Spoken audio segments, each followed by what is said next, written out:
What's going on, guys? It's your boy Random Guy Kev, and this is the Airsoft Report, your bi-weekly discussion on things happening in the airsoft community relating to events, sales, news, products, drama, YouTube, and all that random goodness that is airsoft.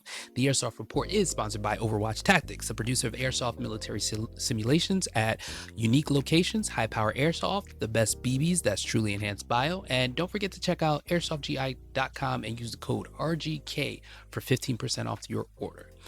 Like I said in the previous episode of the Airsoft Report, this will be an abbreviated version of the Airsoft Report because of what's going on in the country with coronavirus. Don't forget to check on your local fields, see if they're, need any help, assistance with anything. A lot of them have started GoFundMes. Definitely give them a check. And some of them have curbside pickups since the quarantine in the United States has been extended a little bit, I believe for some areas until May 15th. So definitely check on your local fields, local shops, if they need any assistance with anything. Other locations, other retailers like Airsoft GI, Evic, Fox Airsoft, Airsoft Gateway, they're still shipping items out, but they have minimal staff. So definitely contact them if you have any questions. You can continue to order, but I mean, it may get to you when it gets to you. And don't forget, just contact them, ask them questions, and stay on top of that. That's pretty much it on that front. As far as events go, a lot of events have been pushed out. When I get a solid date for events, I will be putting those out, but until we get solid dates and when we can come out of quarantine, then we're here, guys. We're here. That's pretty much it. But let me just get into today's topic. Our topic is pretty much forced airsoft content. I've been seeing a lot of it. I mean, I get it. People have a weekly schedule to maintain, so they feel like they need to constantly put something out. They'll go to their archives, republish something, and it's like, I mean, I have a bunch of content that I haven't used, and I'm not digging into it, because if I didn't create it before, I'm not going to create it now. I just don't care that much for it. But there's a lot of people forcing, a lot of people forcing the content. I get it. If it's your livelihood, if YouTube is your livelihood, understandable. I mean, it's understandable to create something, but it's kind of quality over quantity. I live by that, quality over quantity. Like, I don't care how much stuff you're pushing out there. If the quality's terrible, I'll tell you it's terrible, especially if you ask me. Do not ask me, because I will tell you straight up what it is. And I mean, I play the nice guy. I'm the nicest person you'll meet, but I'll keep it honest and tell you like it is. If you feel like something is trash, I mean, tell me it's trash. I respect everybody's opinion. That's my thing. But like, I'm seeing, as I'm going through YouTube and Instagram, I'm just seeing people put things together, and I'm like, bruh, sit down, just take a break, sit down, please. You don't need to force it. I feel like if you don't have the content, just relax. Airsoft will come back. Just relax. You don't need to force it. You don't need to dive into a realm that you've never been into. I get it. Some people want to try something new, but at the same time, when you try it and I feel like if it's not good or not. My thing is, most times when I finish a video, I drop it into a group of people and see, hey, do you guys like this? Do you feeling it? If they telling me they're not feeling it, I ain't putting that thing out there. I mean, even if I'm not feeling it, I ain't putting it out there. Because I know a lot of times after the editing process, you look at it and be like, oh, okay, yeah, let me. But like, honestly, the amount of forced content right now, I'm just like, I mean, I get it. You're trying to get views and trying to establish yourself, but at the same time, like, sit down, take several seats. I'm a nobody. I'm just a random guy doing random things, providing you guys random information. And you should be more picky about what you watch. Just throwing it out there. I feel like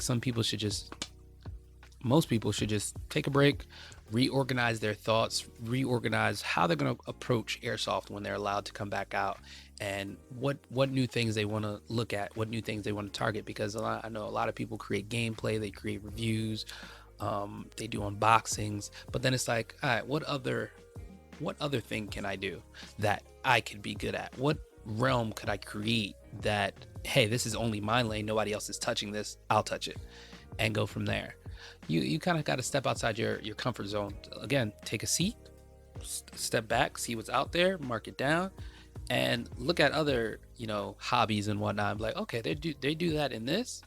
Maybe I could do that in airsoft. Let me mark this down. I mean, brainstorm. And it's not hard to be it is hard to be a creative. It really is hard to be a creative because not everybody can think outside the box and create something unique and different and that people would want to see. But I mean, sometimes people are just going with the trends of, hey, I need to drop something every day or every week. No, you don't. No, you don't. If you don't got nothing, don't drop nothing. That's just saying, if you don't got nothing, don't drop nothing. Just keep it moving, keep it pushing, and enjoy life. Enjoy the life that you have, and this is the perfect time to get your creative juices back up, hang out and figure it out. I mean, there's other, YouTubers and airsoft people out there that have that content. That's just like, yeah, I haven't worked on this for a minute, let me work on this now. I mean, that's understandable. I mean, again, like I said, I have content like that where I can just sit down and work on. Personally, I'm lazy and I don't feel like going into my archives to look for that stuff and piece it together. I mean, I could, but I'm not pressed. Not pressed at all. Airsoft is not a job for me. But let me know your thoughts on that. Forced content. What are you guys thinking about that? People that force the content and it's just like, ugh, my face. It's just too much. Airsoft Uploads. So the 3 videos that I saw over the past 2 weeks, there was a Kraken Airsoft. They did a kind of like a vlog type of thing, but I love the visuals for it because they went to a shooting range, which is kind of like their local field area, and they just went out there to shoot the guns that they got. I mean, they have the space for it, they can do it. It's just, I think it was just two guys, but they worked on their visuals. Like the visuals were amazing for it, and I was like, okay. And I feel like in your downtime, if your camera quality isn't good, work on your camera quality now. Find ways to make it like cinematic. Yeah. And that's what they did. And it was like, I saw some of their other videos, very cinematic type videos. I loved it. The visuals were great. The next video is LCKP Airsoft, their Speedsoft team out of Canada, and I've seen some of their videos, some of their snippets that they post on Instagram and whatnot. Pretty clean stuff. I like it. It's not cringy or anything like that. It's like clean Speedsoft game going on in Canada. I mean, as long as my personal feelings regarding Speedsoft, as long as it grows airsoft and makes people more aware about it, I mean, that's all I care about. Speedsoft, Milsim, all the same things, all airsoft. That's all I care about. This last one, Make and Destroy. This dude created a DIY grenade, and like he's just playing around with it. I feel like most of his pages, like it has pyro on it. A lot of it's DIY, like custom created stuff, and it looked pretty unique and dope. And I don't see anybody really like creating their own type of grenade. I like when it comes to DIY stuff for airsoft where it either enhances or makes airsoft better. Like one example would be Brain Exploder and his brain exploder mounts and whatnot for the cameras and stuff. I think that's dope. If you can do stuff like that and it's there's a place for it, do it, make it happen, grow the sport and make things happen like that. But that's it for this episode. Let me know what you guys want to discuss on the next one. Leave your comments down below and don't forget to like and subscribe. I'll catch you guys in the next one.